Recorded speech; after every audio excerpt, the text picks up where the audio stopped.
Alright, bring us back, Eric Fickenbinder. Tell us about the weather before we kickstart the most dramatic second episode of the most dramatic season of the most dramatic Bachelorette season. So we left off in the first episode. They had no rose ceremony. I don't know why my brain isn't working tonight. And so that's going to be kind of part of the, I'm assuming, the beginning of this episode. And there's a lot of confrontation and like fighting and drama in this opening teaser, and it's now raining in the Bachelorette house. I don't know why, but everyone sitting down is wearing the same color combination, and they all look like they're about to go on a trip in the winter to go to Animal Kingdom in Disney World. Like, very, like, safari vibes with mimosas. Alright, so we're 5 minutes in and we're already having a Speedo fashion show, and this is where this Uncle Bod probably would not be able to pull off something like being on The Bachelorette. So whoever apparently wins this competition gets to have like the private like after party date thing with Gabby and Rachel. Some of them are wearing Hawaiian leis, some of them are wearing cowboy hats. This is a very weird Halloween party. Also, my water isn't working right now for some reason, so to hydrate myself on this 2-hour Bachelorette bike excursion is black raspberry LaCroix. LaCroix? LaCroix? LaCroix? So, mind you, they're having this Speedo fashion show thing, okay? They're all wearing men's swimsuits that don't leave much to the imagination, and there are like black squares and all sorts of things that should not be happening at 8:15 on a Monday night. But then you've got poor Jesse Palmer, host of this show that is just sitting on a stool in the background the entire time. I don't understand the point of having him in this moment of the show. So, this dude comes up and says he's the alpha of the group, and he's like, hold on, let me sing to both of you. Okay, so far he's on tune. This is the best part. They changed his job title. Tone deaf!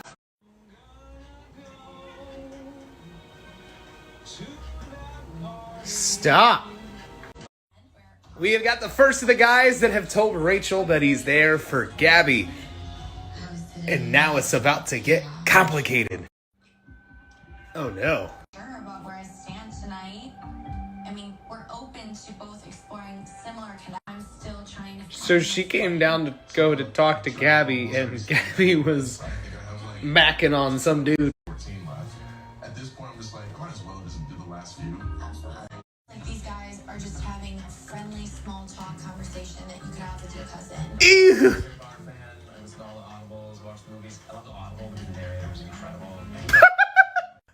So Gabby's having these like romantic moments with these dudes. I forgot this was on me. And these dudes are walking up to Rachel and just talking about audiobooks. Oh no! Yeah. Oh no. I have to tell you something. Okay. Do you like him? I do. Yeah. They both hit it off with Logan. Like kind of your type. He's sweet. Yeah, I do. I like him. Yeah. You know, my heart kind of dropped a little bit. I think that Logan is exploring That's kind of how this organically was gonna work, right? Typically they, you know, they're all, because there's two bachelorettes. They should have just had like, here's a group that's gonna date Rachel, here's a group that's gonna date Gabby. This is so complicated! So Jordan V gets the date invite for the one-on-one date, and they are gonna go for a joyride, I guess, in this old convertible. So they are taking this old convertible to a runway, and I think they're gonna go flying. 0G, the weightless experience. space. They get to float around like an astronaut without going into space, and they're in an airplane. Rachel's got the coolest dates! Come on now, Rachel. Oh, this is the coolest thing ever! Hold on now! How awesome is this? I want to do this! Where does one get the zero-G airplane? I want one! What? I also want to get a pilot's license now after, like, seeing, like, pilot Rachel and then also, like, watching Top Gun. Someone teach me how to fly. So the guys that aren't on this date are all gathered together around, like, the patio couch. And Chris is already talking about, like, the Final Four and how he'll feel about, like, that part of the show. And it's only week number 2. Filming wise, it's probably day number 2. Red flag. So they're going into a theater that just says Rachel and Jordan on it. This date straight up seems like we're like 6 weeks into the show. So they are having dinner in what looks like the Be Our Guest restaurant in Magic Kingdom. See if I can go further than that. I'm really hopeful. Wow. My personal perspective is, if you're in a situation where there's 4 people, Chris has already begun being the, like, villain of the show, and we're only an episode and a quarter into this whole thing. I want to. No, I don't. Huh? What? What? There's a knock on the door. So help me. If it's the suitcase guy, and that she is sending him home. Hey boys, we got a date card. Oh, thank goodness, it's another date card. We're good. Gabby's got a date. So help me. She says she's confused, but I don't understand. What is she confused about? It's not. She's saying it's not him. It's not. I feel it in my gut. Crush, what is happening? Meanwhile, Jordan V is every person that sits inside of the doctor's office waiting for the doctor to come in for that like 10 to 15 minute time frame whenever, you know, they're running behind or whatever. Watch this guy's facial expression. He's just like, I don't know what's going on. Where did she go? I thought we were doing great. My eyes haven't blinked. Why are we whispering? I like to whisper too. There is just something that is missing for me tonight.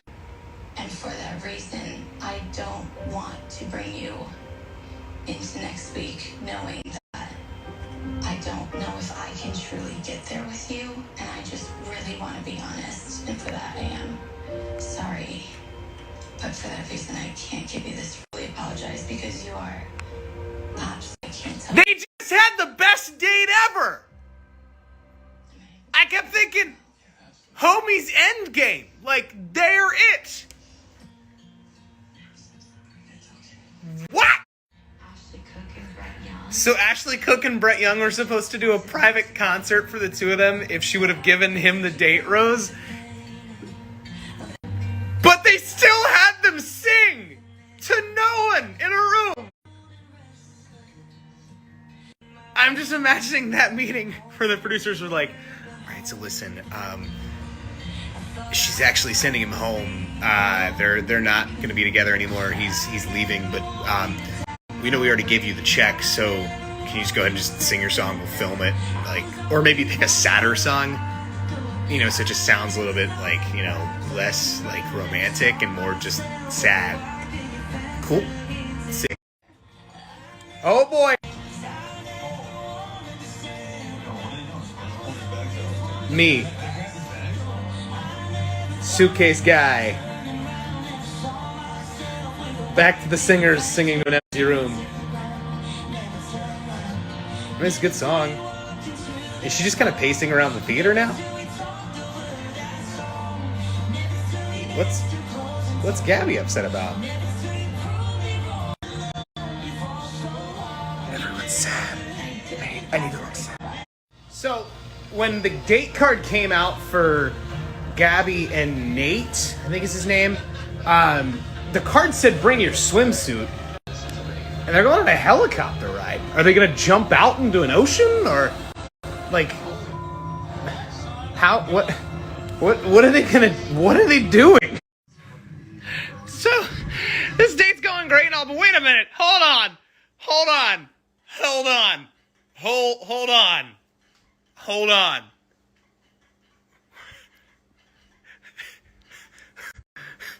Is that a safety pin in his ear? So Gabby and Nate are now going to Union Station. I'm guessing it's a restaurant. I always just thought that was where the Amtrak was. Is there a country singer here too? Blame it all on my roots. I showed up. Oh, sorry, we don't do that until you get dumped. So Nate just revealed, yeah, I'm out of the saddle. It's getting crazy. Nate just revealed that he's a father. He has a little baby daughter. So he's opening up as well. So we should expect his suitcase to be gone here soon, and he's on his way home too. She's got the rose in her hand. So did Rachel, though, and we know how that worked. Here we go. Where'd the paper clip on his ears gone? Let's go! So I love that the cocktail party time has gotten to where it's like they're all just getting super creative. This one dude owns a seasonal job where he runs boardwalk games, and they're having like their own little side date going on where they're shooting hoops to win prizes. And I appreciate the fact they put like cameras in the hoops to give that cool angle. That was a really rushed moment right there. That they were just kind of like, hey, I won. Here's a stuffed lizard, and now I'm gonna kiss him. Chris is about to go home. I at least hope so. All the guys are sitting down with Rachel and telling her about what Chris said. He's about to go home. Or is he about to go home before we even get to the rose ceremony? Chris is getting confronted. Homie is just being condescending as all get up. I thought that I did tell you exactly. Send him home. Make this decision at this point. I don't want anyone to be thinking about fantasies. Yeah, go home. Chris is walking back in the house. They kicked him out. He went and he's going back inside the house. What is he doing? My man! What are you doing? Chris comes walking back in. What in the world? Yeah! Well, the two of them sent him home again. And now we have another uncomfortable rose ceremony situation. Do they skip the rose ceremony again because they sent two guys home? All right, so our wonder boy from Chambersburg, Pennsylvania, Jordan, is moved on. Gabby got him a rose, gave him a rose, whatever you call it. Jacob gets a rose after he was just panicking over not getting enough time with Gabby, but almost all of the guys that confronted Chris have all moved on so far, which is nice. Do they tell them to slowly pick up the rose? Because that was very dramatic. No question about it. It's Rachel every day. Doesn't even matter. All right, Tyler. Jermaine. I don't even... Who are you people? Here we go. Final rose of the night. There's so many dudes there that are left standing. We're about to just annihilate like half of this crew.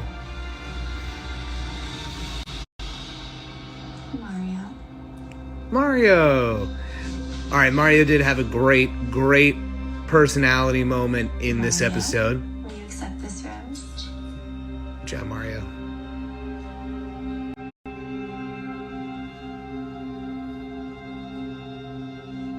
So many guys going home. What's up, Jesse? Gentlemen, I'm sorry. If you did not receive a rose, please take a moment. Say your goodbyes. It's going to be like 20 minutes. It's a lot of dudes. It's a lot of goodbyes. It's about to get real messy next week. Y'all thought it was messy this week. You're going to have to wait and watch next week. Golly, goodness gracious, great balls of fire. What a show, what a season. 2 Bachelorettes. Craziness. Thanks for watching. Catch you next Monday night. Brian watches The Bachelorette.